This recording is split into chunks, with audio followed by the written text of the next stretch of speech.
नमस्कार, India TV के सभी दर्शकों को विजयदशमी की ढेर सारी शुभकामनाएं। आपके साथ मैं हूं मीनाक्षी जोशी। निशिचरहीन करो मही भुज उठाए प्रणकीन। रामायण काल में जब प्रभु श्री राम ने राक्षसों द्वारा मारे गए मासूमों की हड्डियां देखी तो फिर ये प्रण किया कि मैं पृथ्वी से राक्षसों का सर्वनाश कर दूंगा।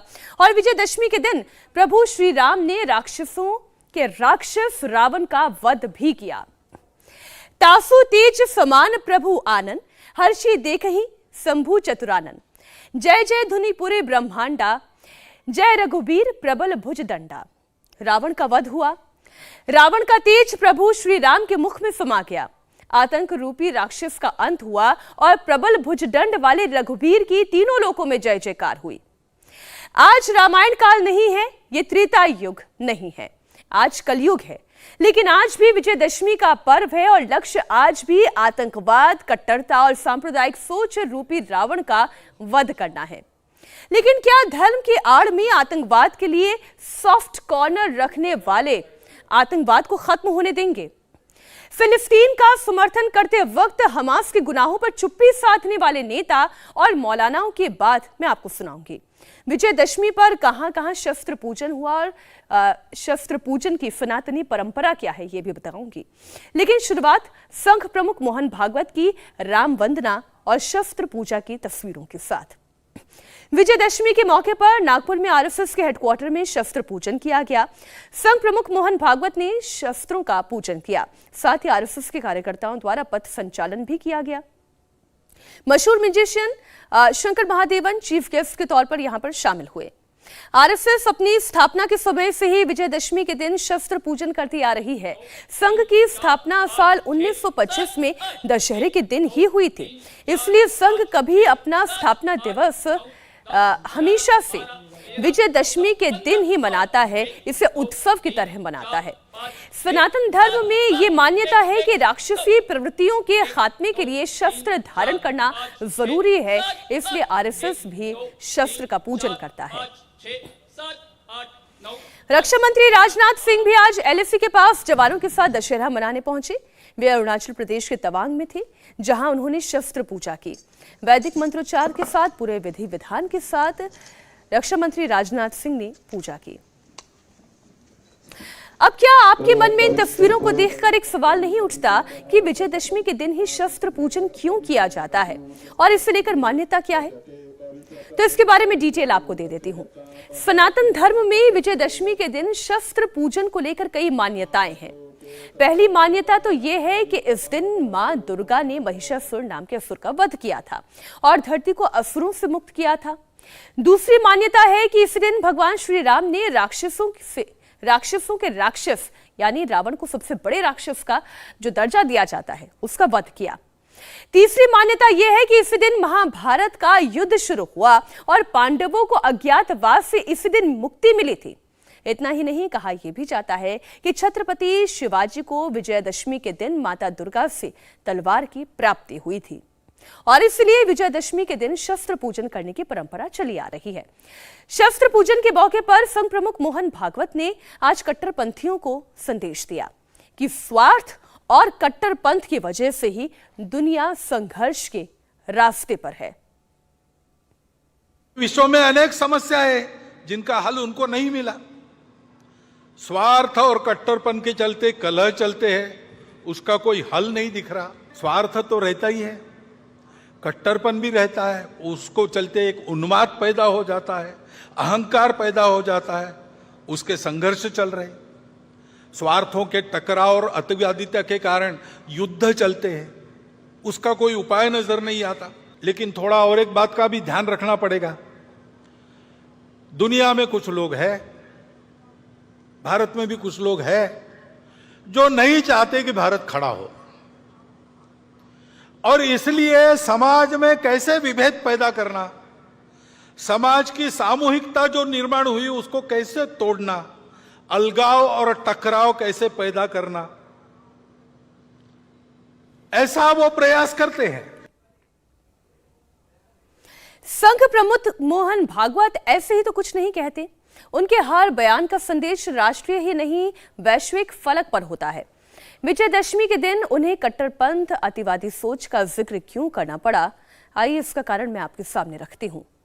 भारत में कट्टरपंथ के नाम पर मुसलमानों को भड़काया जा रहा है। हमास और फिलिस्तीन के समर्थन में देश में रैलियां हो रही हैं। बड़े बड़े नेता, मौलाना फिलिस्तीन और हमास के समर्थन में नारे लगा रहे हैं। ऐसा ही कुछ कल हैदराबाद में भी देखने को मिला, जब AIMIM चीफ असदुद्दीन ओवैसी ने पार्टी के मुख्यालय पर फिलिस्तीन के समर्थन में बड़ी रैली की। इस दौरान ओवैसी ने मंच से फिलिस्तीन जिंदाबाद के नारे लगाए, अल्लाहू अकबर का नारा लगवाया।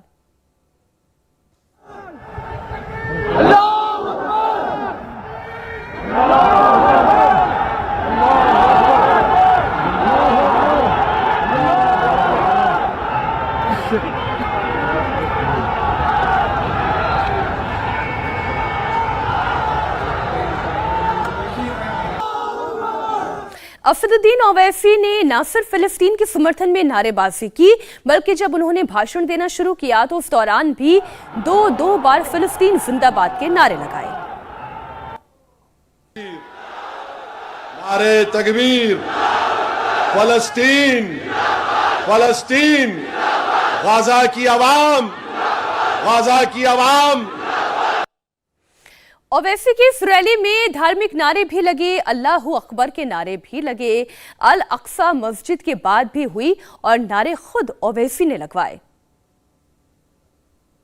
फलस्तीन, फलस्तीन, जोर से नारा लगाइए, फलस्तीन, फलस्तीन, फलस्तीन, मस्जिद अक्सा जिंदाबाद, मस्जिद अक्सा जिंदाबाद, मस्जिद अक्सा जिंदाबाद, बैतुल मुक़द्दस जिंदाबाद। फिलिस्तीन के समर्थन में असदुद्दीन ओवैसी की इस रैली में कई मौलाना, इस्लामिक स्कॉलर भी पहुंचे। किसी ने भी 7 अक्टूबर को हमास के बर्बर हमले की निंदा नहीं की। ओवैसी के मंच से मौलानाओं ने एक सुर में गाजा पट्टी में इजरायल के एक्शन का विरोध किया। कादरी इंटरनेशनल ऑर्गेनाइजेशन के मौलाना सैयद कादरी ने कहा कि फिलिस्तीन में ये सब इसलिए हुआ क्योंकि मुसलमान एकजुट नहीं हैं। अगर हम इस इत्तेहाद से रहते, एकजुट रहते, तो ये फलस्तीन पर ये जुल्म ना होता। ये हमारी अपनी गलती, ये हमको तस्लीम करना होगा। और दूसरी तरफ वो लोग जो इंसानी हुकूक की बात करते हैं, ह्यूमन राइट्स की बात करते हैं, अरे कुरान को बेहुरमती की जाती है तो कहते हैं फ्रीडम ऑफ राइट है, फ्रीडम ऑफ एक्सप्रेशन है। अरे यहां पर 10 लाख फलस्तीनियों पर पानी बंद कर दिया गया। वो जो कहते थे कि कुत्ता भी मरा तो मुझे तकलीफ होती है, तो 12 लाख बेघर फलस्तीनियों को देखकर तुम्हें तकलीफ हो रही कि नहीं हो रही है, ये पूछना चाहता हूं मैं।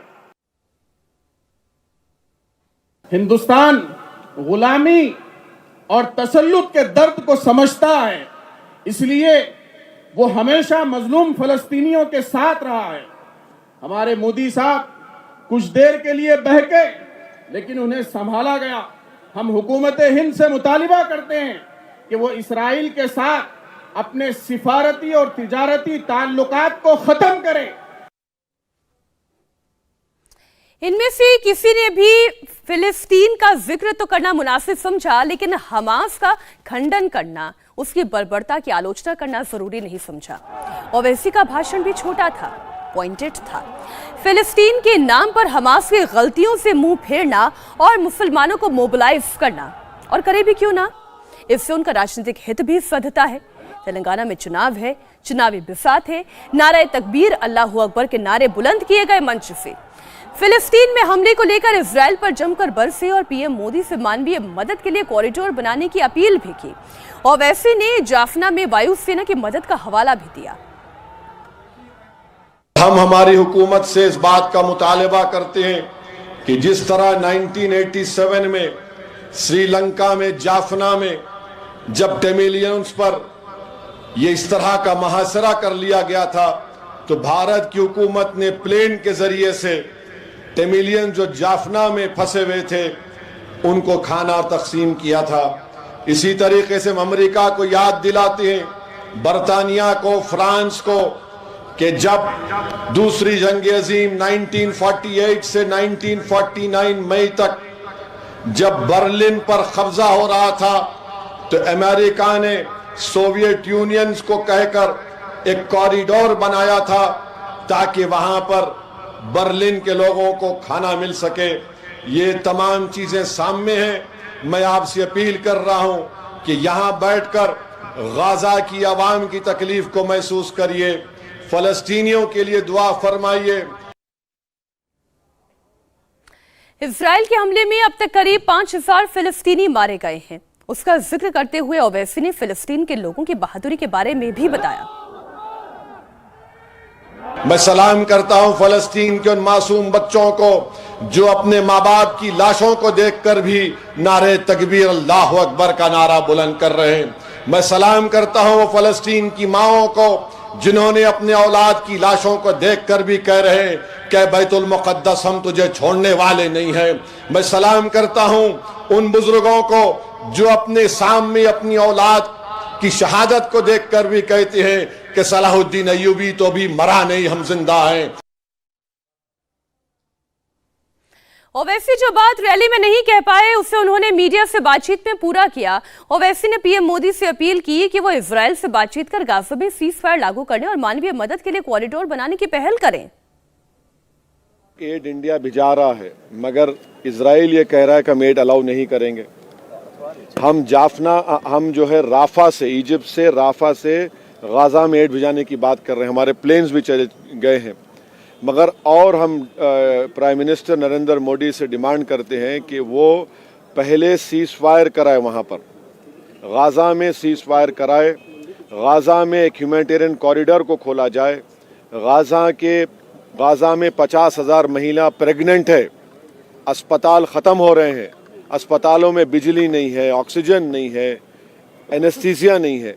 तो हम हमारे देश के प्रधानमंत्री से ये अपील करते हैं, डिमांड करते हैं कि वो इजराइल पर, बल्कि हमारे प्रधानमंत्री G20 के भी अब हमारे पास प्रेसिडेंसी है, तो हम जब यूक्रेन पर हमले का कंडेम करते हैं तो ये भी हमला कंडेम करके वहाँ पे ह्यूमैनिटेरियन एक कॉरिडोर खोलना चाहिए ताकि गाजा की जनता को ह्यूमैनिटेरियन रिलीफ मिल सके।